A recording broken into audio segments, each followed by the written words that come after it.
successful at the box office, being one of the biggest movies of that year.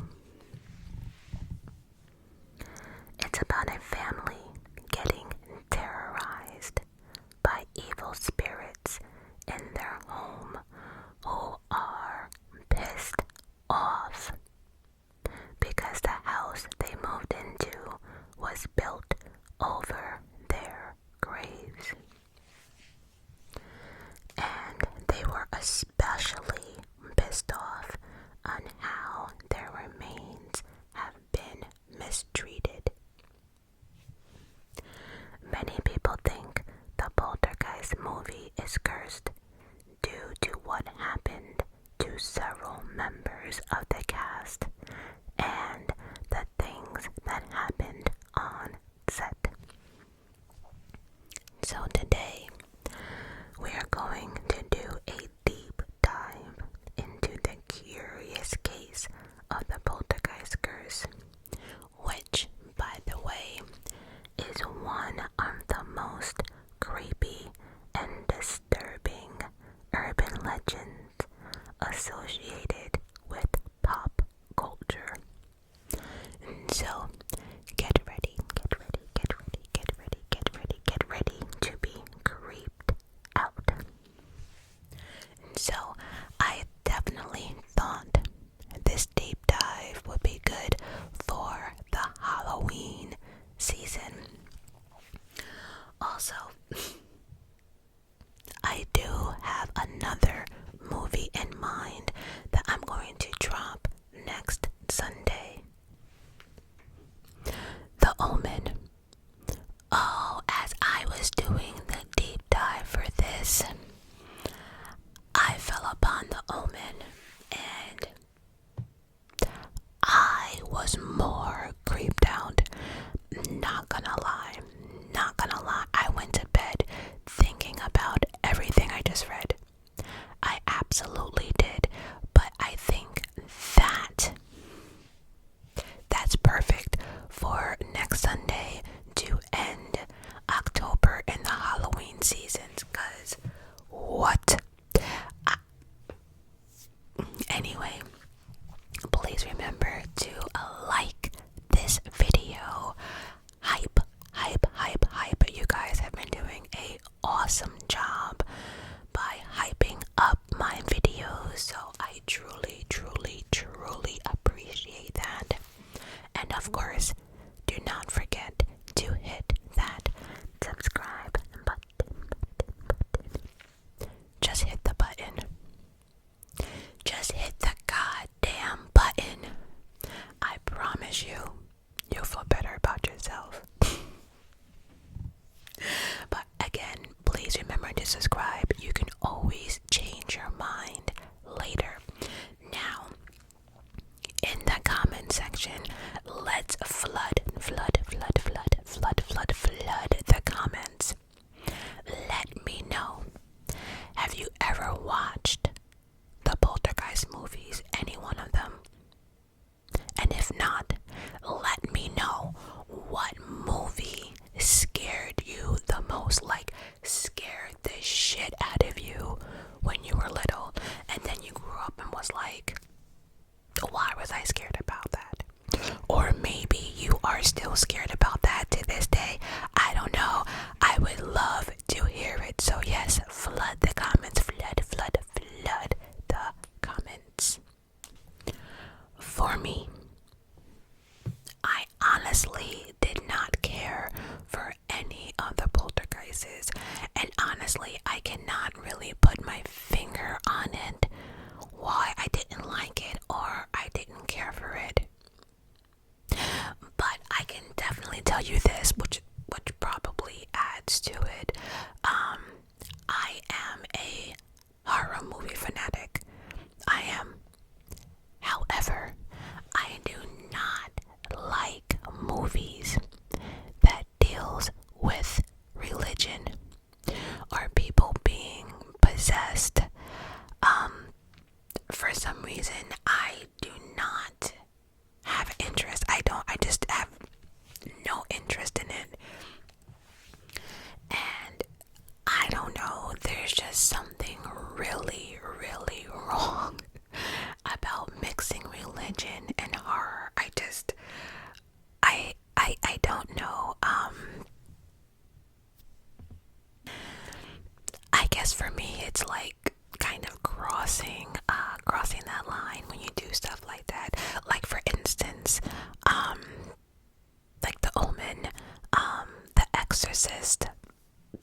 Rosemary's Baby, it's just a big no for me. Like in The Exorcist, we're using a cross to, I'm good.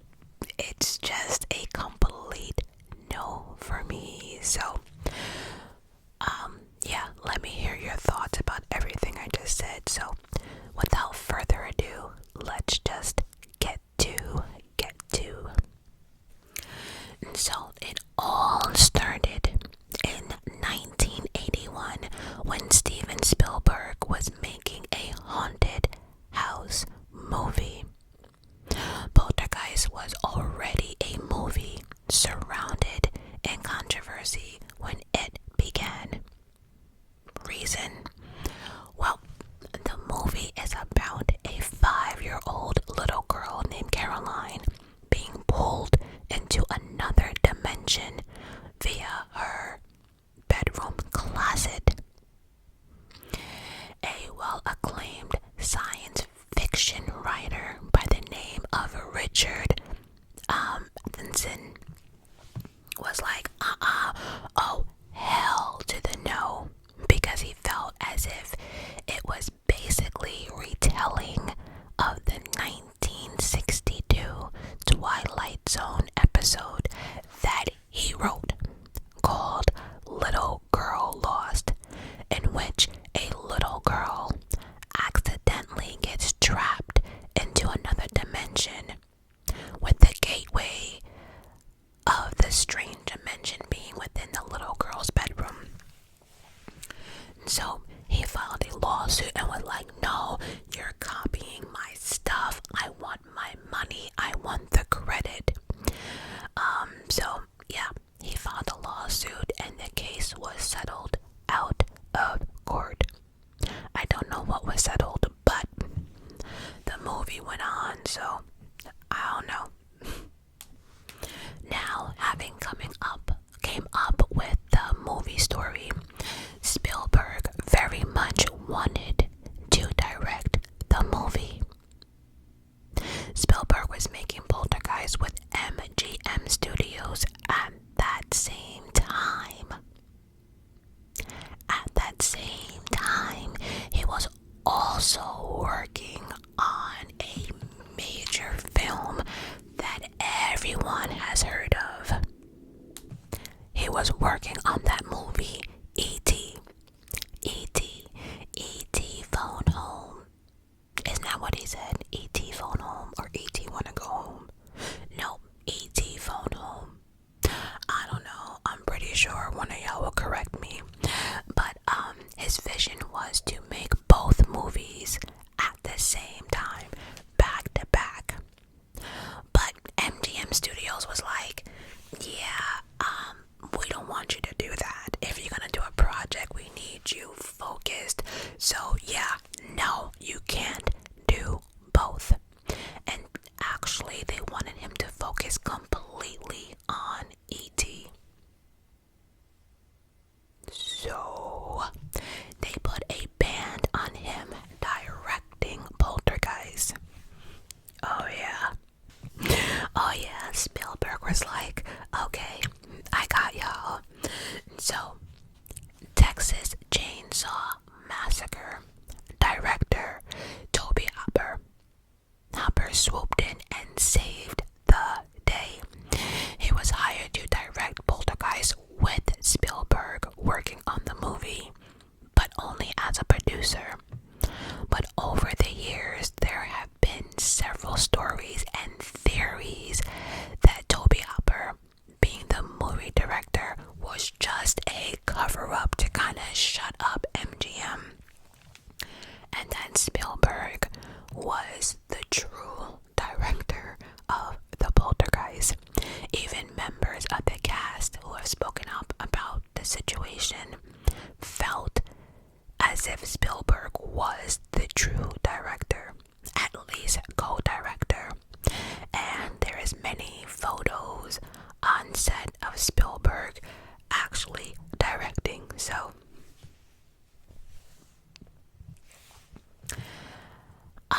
Poltergeist though was released in June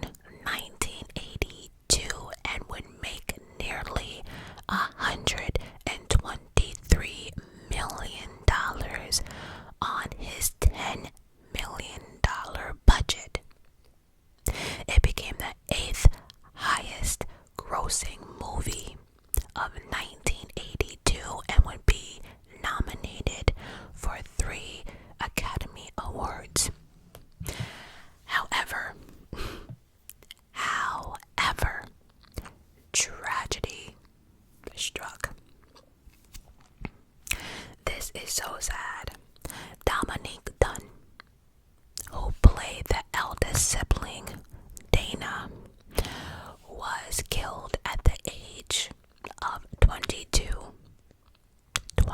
years old, at the hands of her abusive ex-boyfriend. So Dominique Dunne was the daughter of Dominic Dunne. I was confused at one point because the father name is Dominic and the daughter name is Dominique. Dominique. Daughter Dominique. The father Dominic. Anyway, he was a very famous writer for Vanity Fair. He made a name for himself covering many of the famous murder trials of the 1990s. Now, her older brother was Griffin Dunne, who had made a number of movies like American Werewolf in London, Who's That Girl with Madonna. Does anybody remember that movie, Who's That Girl? I actually liked it, if I'm being honest. Anyway, that movie, My Girl, classic, very, very sad. And the movie Ocean 8. So, she was in a relationship with a guy by the name of John Sweeney, who was a sous chef for Wolfgang Puck. One evening, Dominique had been beaten up by John, and so she was like, I had enough, and broke off the relationship. Poltergeist had already been released and was a big hit. But John showed up at her house in Los Angeles and got into a fight with her and began to strangle her. He did not kill her at that time, but she remained in a coma for 4 to 5 days, and then she was taken off life support. Her father had the idea to write about his daughter's murders and the subsequent trial for Vanity Fair. The judge ruled against the prosecution in almost every way possible. This next part was so heartbroken, right? Because she died at the hands of her abusive boyfriend, right? But this trial was a shit show. I don't know what was going on with the judge, but again, the judge ruled against the prosecution in almost every way. For example, John had beaten up a girlfriend previous to Dominic, and that was not allowed to be spoken about in court, which is weird because this would show a pattern. And the fact that he did this before, this would not be his first offense, but the judge did not allow it. It looked as if John was under some kind of plea bargain and would get 6 years. 6 years in prison. 6 years for ending a young lady's life. 6 years. But this is the worst part about it though, right? He only spent 2.5 in prison. The fuck?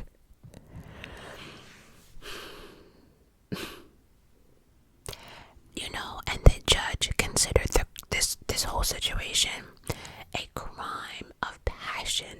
So the judge wasn't going to be that harsh. I'm sorry, I don't care if it was a crime of passion or not. He took a life. And 2 years. 2 years, get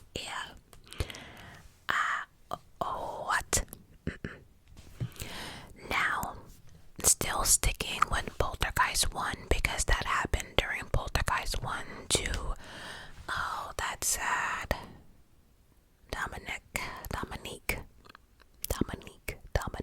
That might have been hard in the household,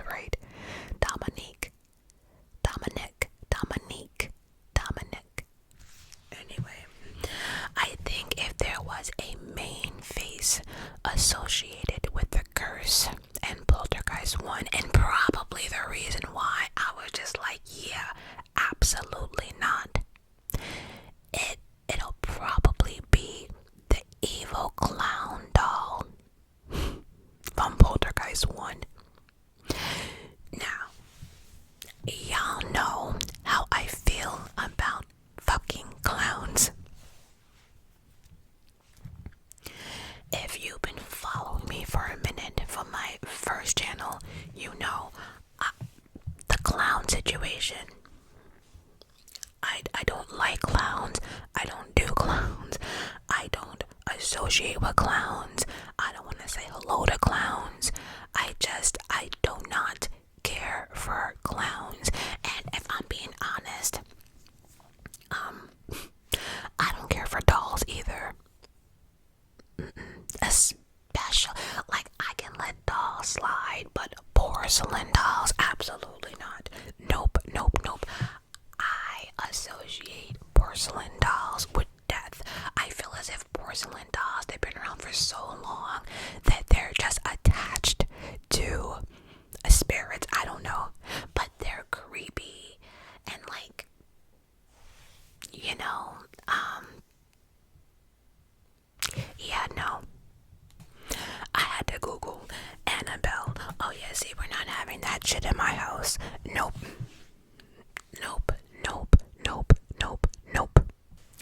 Now that sinister, creeping looking clown from Poltergeist 1 terrorized many people who watched Poltergeist and probably left them with a lifelong fear of clowns or dolls or both.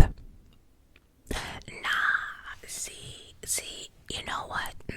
So, Poltergeist came out in 1982, which means I was 2 years old.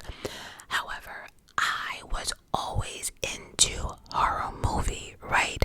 But see, my fear from clowns, yes, Mom, yes, Mama Majestic, I am blaming you completely, because my mother was a reader. She loved to read, which is probably where I got it from. However, she loved Stephen King. I did too. And I don't know, she thought it was a good idea to, I don't know, make me watch that movie, It. It came out, when did it come out? Let me just, when did it the movie come out? Now, oh no, that's the remake. We don't want the remake. We do not want the remake.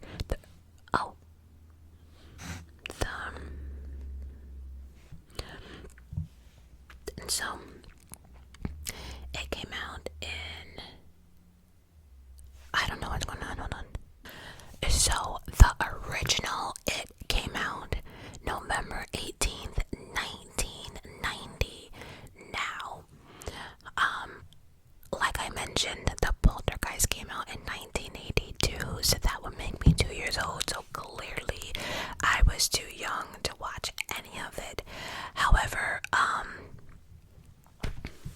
I don't know, from like the age, I guess, of, so 1990, I would have been 10. So from that moment on, I had a fear of clowns because of that Stephen King goddamn movie that they showed. Yeah, terrified me to my core, you hear me?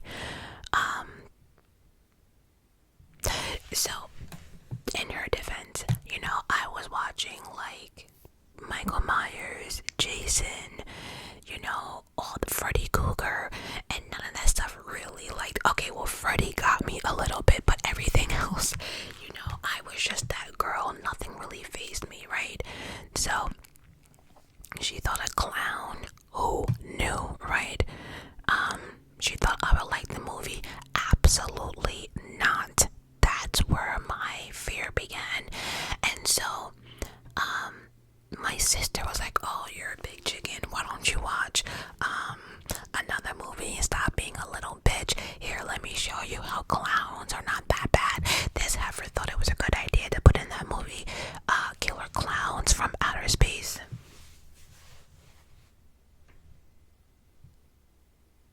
That little bitch. Anyways. Oh, she knew exactly what she was doing.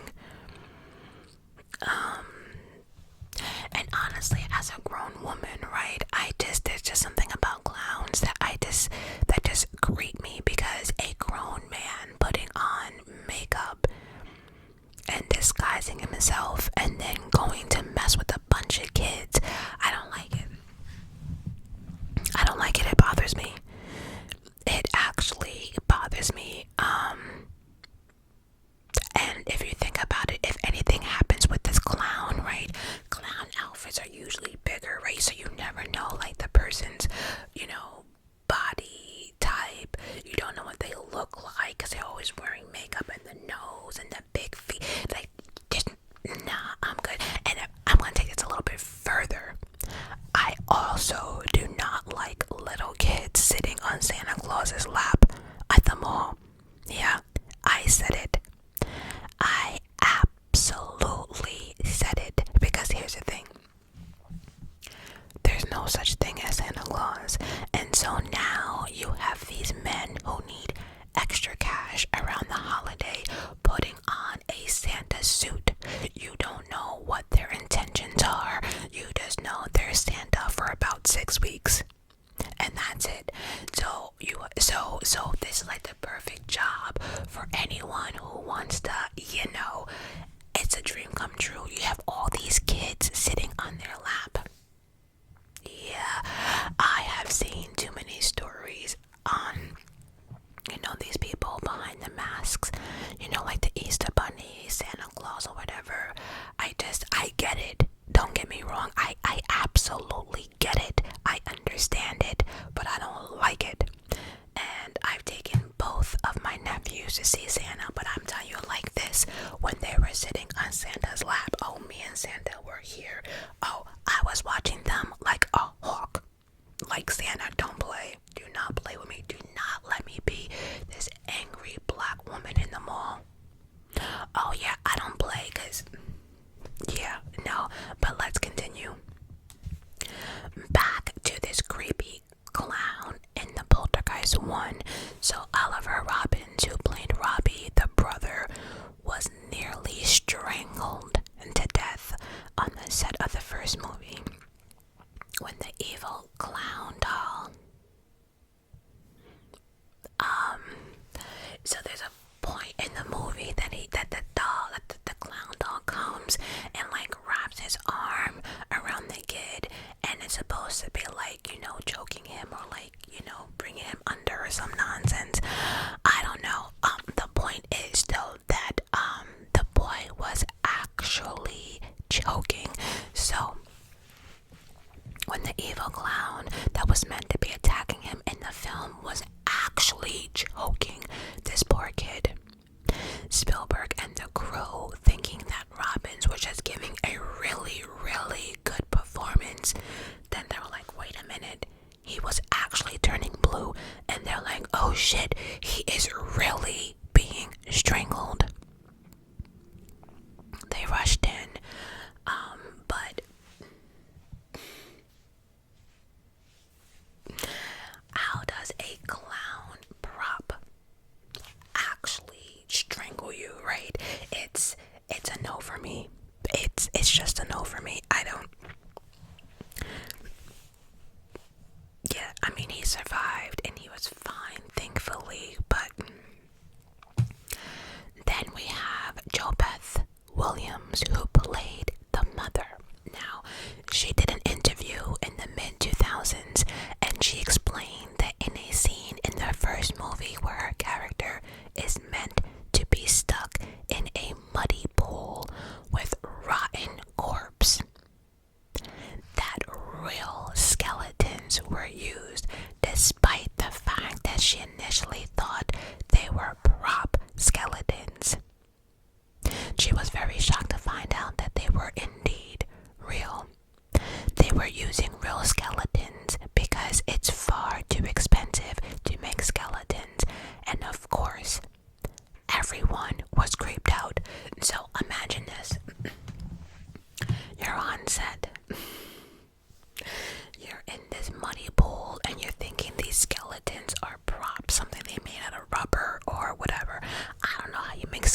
cheaper to buy like skeletons from I think it's like a medical school or a divers or some nonsense like that. But yeah, they got a whole bunch of them. I mean, if y'all don't find that creepy, you had real skeleton. Y'all know what that means? What a real skeleton? Oh, hell no. Oh, I mean, see, that's pushing it too far. So yeah, there are many people that believe that the film was cursed because of the use of real skeleton remains being disrespected on the set of the first movie.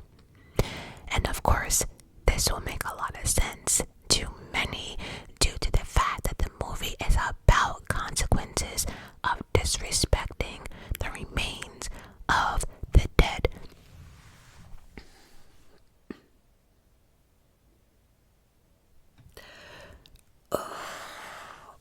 I cannot.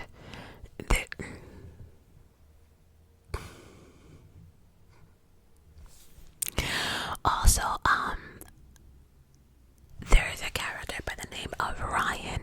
He was part of a team of paranormal investigators hired by the family in the movie. The actor name was Richard Lawson. He survived a plane crash which happened 10 years after the release of Poltergeist, and that plane crash killed 24 people. Yeesh. Then Poltergeist II, The Other Side, came out. In 1986, the Poltergeist II came out, this time without Spielberg or Hopper. It did not share the same success in the box office. Remember, the first one made $123 million. Poltergeist II made $75 million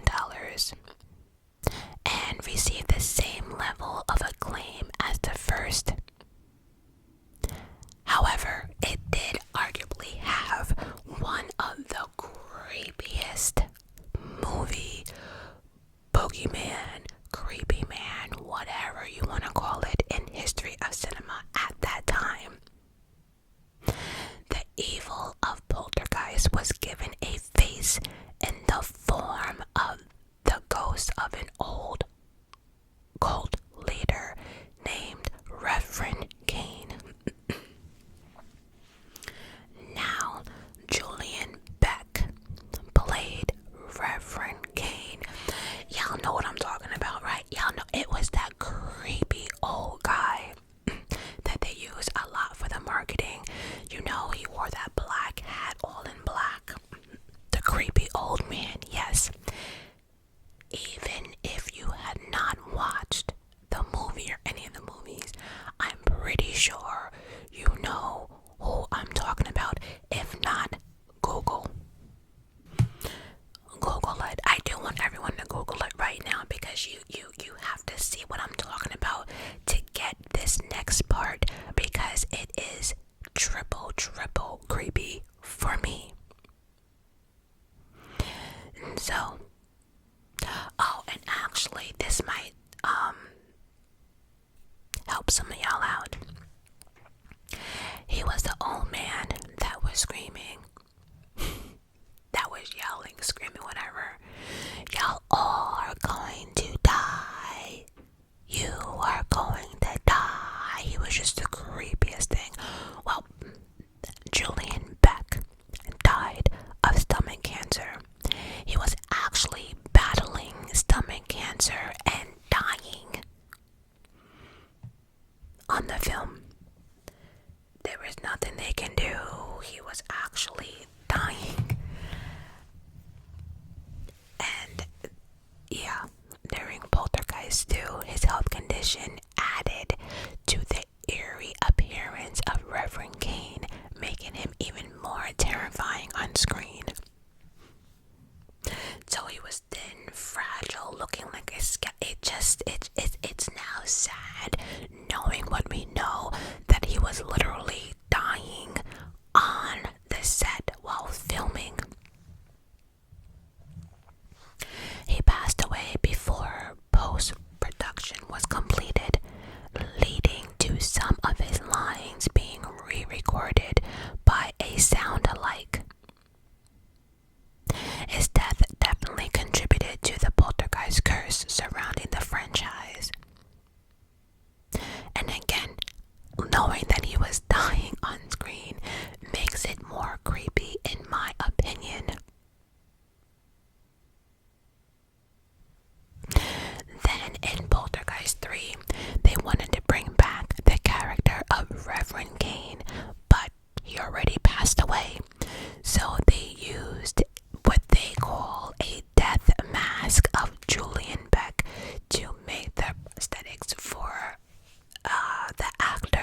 sure, but it's creepy. So now this actor had to wear the death.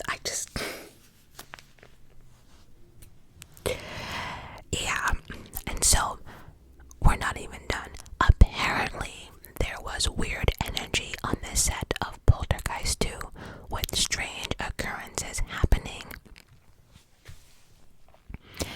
And Taylor, that was the name of the movie, his real name is Will Sampson, felt that all the weird energy and occurrences was the result of unrestful spirits who were unhappy with the way the skeletons were being treated in the Poltergeist movie.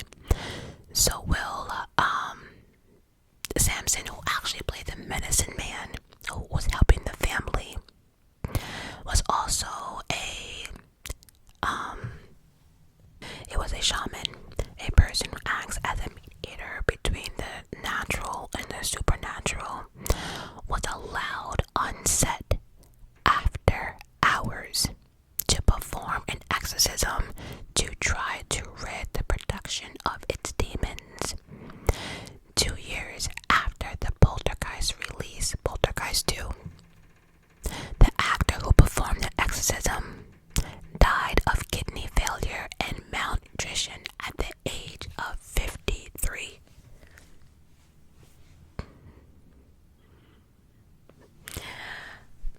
Crew members did say, though, that the set of the Poltergeist 2 was better once the exorcism or whatever was performed. So, yeah. Poor thing. Now, Poltergeist 3.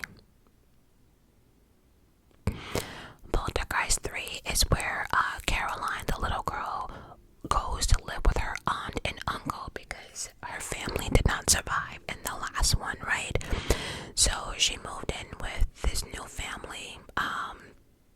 But again, she thought moving would be okay, but I guess the spirits were like, yeah, no, you fuck with us, we're gonna fuck with you no matter where you go. And so her moving in with her aunt and uncle in a different part of wherever they lived, she did not escape her haunted past. I don't know why they thought they needed to make 3. I do not, but it came out in 1988, and this time it did not do great at the box office at all, only making $14 million, with the reviews ranging from terrible to really terrible. Really, really, really, really, really, really, really, really, really terrible, really terrible. Now, Heather O'Rourke, right? Heather O'Rourke was the little girl Caroline. She was in all the Poltergeist movie. That was the little girl that got pulled into the dimension through her closet or whatever. It's sad too, right? Because she actually wanted to be a director when she got older. So Heather had been ill before they started shooting Poltergeist 3, and her parents had been taking her to doctors. She was diagnosed having Crohn's disease, and she was on steroids, and the only side effect were her chipmunk cheeks that she would develop sometimes. So if you watch 1 and 2, you'll see the little girl, but then in 3 you definitely see her puffy cheeks.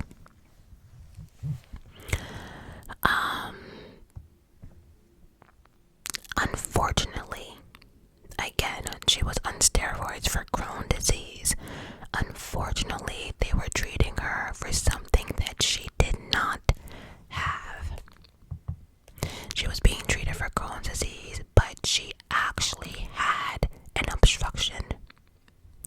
She had a congenital birth defect and had an abscess on her intestine that had been collecting fecal matter and other toxic stuff in her body, and it just been growing.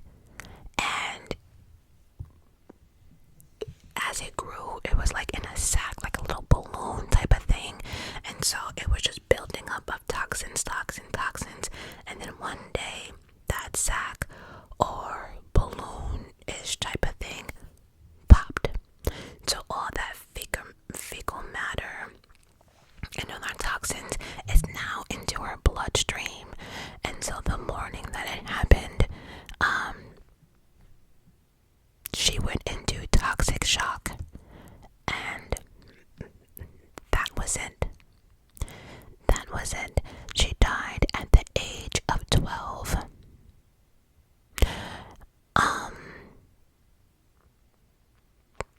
Honestly,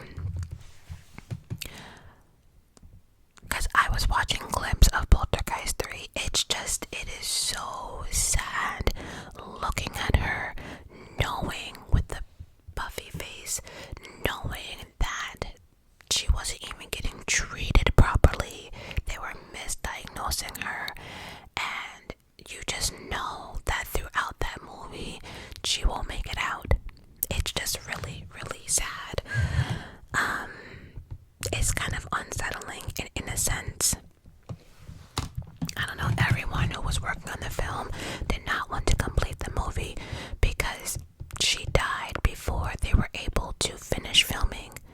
So they decided the day before her funeral that they were not going to finish the film. But MGM was like, oh really? Oh, so you think that's how this is gonna go? MGM was like, yeah, no, you're going to finish the film. We got a lot of money invested in the film. MGM told them to figure it out. So they had to come up with an ending that would not involve Heather. So they came up with the idea for their stupid ending that's on the film today. And they had to use a double for Heather. And, you know, when you see how they do it, I can see how creepy it is. They had someone step in for her. They made sure that her face was not shown at all to the camera. It was always like hiding, or it's just weird, and it's just even more weirder because you see where the difference happened, you know. And then many on the set said it was creepy having this little girl dressed up as Heather, keeping her face away from the camera. Some even said it was the creepiest thing they ever had to go through. And again, nobody wanted to finish this film. But it was. And the only thing they did for Heather was there was, at the end of the film, there's a single card that says, in memory of Heather O'Rourke, which just makes it sadder. I don't know. But to end the video, notable passings that I just felt as if I should mention. And so, actress Beatrice Straight, who died in 2001 at the age of 86 from pneumonia, and she also had Alzheimer's disease during her final years. Now, the director of the first movie, Toby, remember he also did Chainsaw Massacre. He died in 2017 at the age of 74 from natural causes. The second movie director, Brian Gibson, died in 2004 at the age of 59 from bone cancer. Composer Jerry Goldsmith died in 2004 at the age of 75 from lung cancer. Now, you remember that little old lady, the one that would scream, Caroline, Caroline, Caroline. Yeah, y'all know that old lady we talking about. She was in all of them too. She was like the medium. She died in 2010 at the age of 76 due to complications from a heart attack. She had had suffered a few months prior, which led to kidney and lung failure.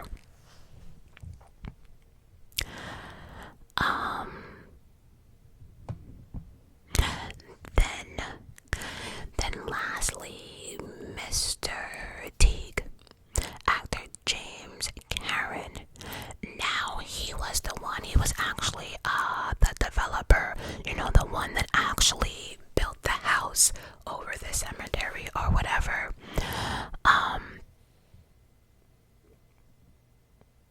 He died in 2018 at the age of 94 from cardiac arrest resulting from respiratory difficulties.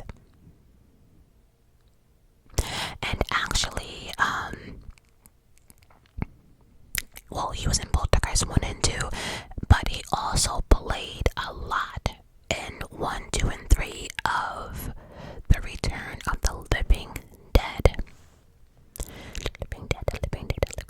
So after the passing of all the cast members of the Poltergeist series or franchise, many came to the conclusion that the Poltergeist movies were cursed and that the curse was ending the lives of several major cast members associated with the film. So, after you hear all of this, what do you guys think? I would love to hear your thoughts down below. And as always, I love you guys for watching and listening.